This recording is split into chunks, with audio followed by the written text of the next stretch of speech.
Arkadaşlar tekrar yeni bir seri ünitesinde yeni bir seriyle baş başayız. Bugünkü serimizin vuruşunu izlediniz. Bu hatalısıydı. Geçen serilerde de anlatmıştım. İlk önce artık her seride ilk önce hatalıyı da anlatacağım ki siz önünüzü görün diye.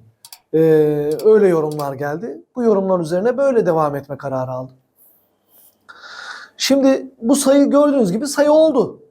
Sayı oldu fakat bakın hem sarıya inişim hem de kırmızıya vurduğum tempodan dolayı gördünüz mü? Kısır kaldı. Kendimi kapattım. Yani burada ikisinin de temposu değişik.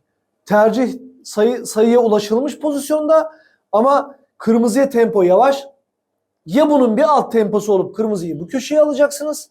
Sayıya uzundan gireceksiniz. Ya hatta bu temponun birazcık daha hızlı yapıp kırmızı 2 göstereceğim size. Kırmızıyı kısa uzun bu köşeye alacaksınız.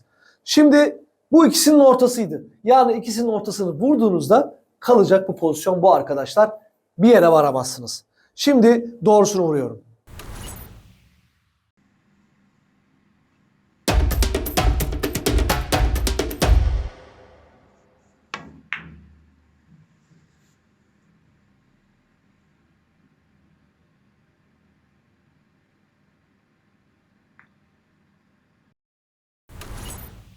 İşte gördünüz mü arkadaşlar? Bu doğru vuruşun ilkiydi. Ne yaptım? Topu, bakın bu ayrıntıları var ya, kolay kolay anlatmazlar, haberiniz olsun. Vermezler. Yani şu var ya, şu ince işler arkadaşlar. Senelerce çalışmadan sonra ortaya çıkan şeyler. Bunlar hemen oturmuyor. Bakın şimdi. Ne yaptım? Kırmızı bu köşeye. Sayıya ulaştım ama sayıyı uzundan yapmak zorundasınız. Eğer uzundan yapmazsanız kendi topunuz ortada kalır, gene bir şey alamazsınız. Ama kısaya uzundan girdiğinizde bakın kendime hangi pozisyonu ayarladım. Bu birinci doğruydu. Tamam mı? Bunda zaten Fatih'cim acaba bunları şey mi yapsam ya? Doğal olsun arkadaşlar. Yani bu sayının vuruş şeklinde mi anlatsam yoksa sonra ikisini birden birleştiririm. Tamam. Öyle yaparım. Şimdi ben gördünüz sayıyı uzundan girmeniz lazım. Sürerek atıyoruz. Şimdi ben size öteki doğruyu gösteriyorum.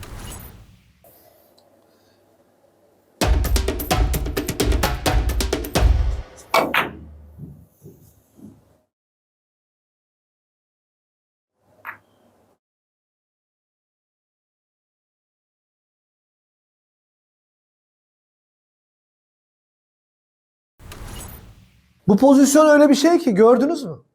Yani gerçekten tam hamile dediğimiz pozisyonlardan bir tanesi.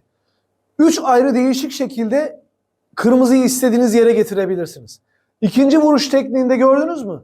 Biraz tempoyu arttırdım. Kırmızıyı vuruş tekniğini göstereceğim. Falsoyu da göstereceğim. Kırmızıyı kısa uzun kısadan önüme böyle tercih ettim. Gördüğünüz gibi tam kalem gibi kaldı. Kalem gibi. Hani tadından yenmez bir pozisyon kaldı.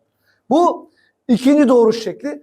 Üçünü de göstereceğim size. Tamam mı? Bu pozisyon çünkü gerçekten hamile yani. Şimdi üçüncüyü gösteriyorum.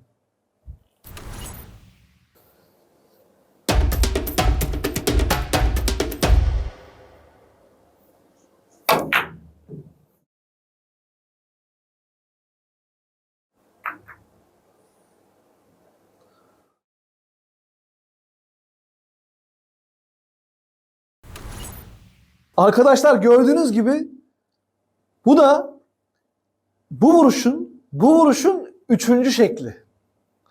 Bakın kırmızıyı bu sefer nereye tercih ettim?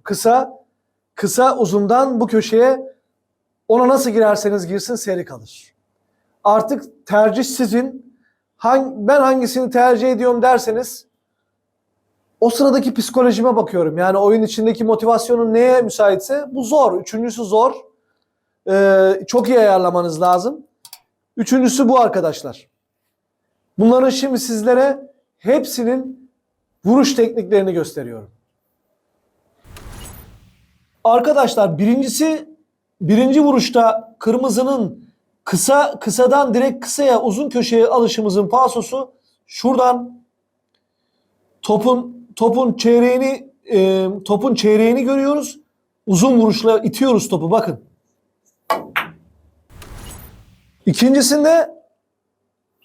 İkinci pozisyonda bakın şöyle vuruyorum. Topun çeyreği ama sanki tokatlar gibi vuruyorum.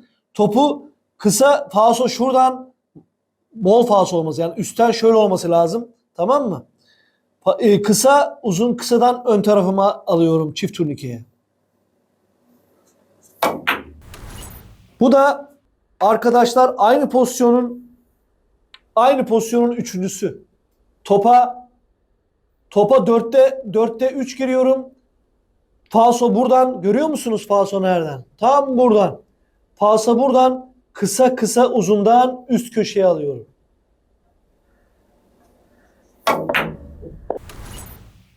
Öpüyorum.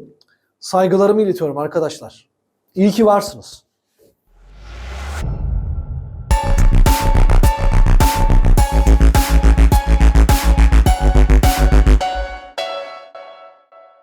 Disiplin, istikamet, kararlılık, sabırla bilardonuzu en üst düzeye taşımak adına benimle çılgın bir yolculuğa çıkmak istiyorsanız kanalıma abone olmayı unutmayın.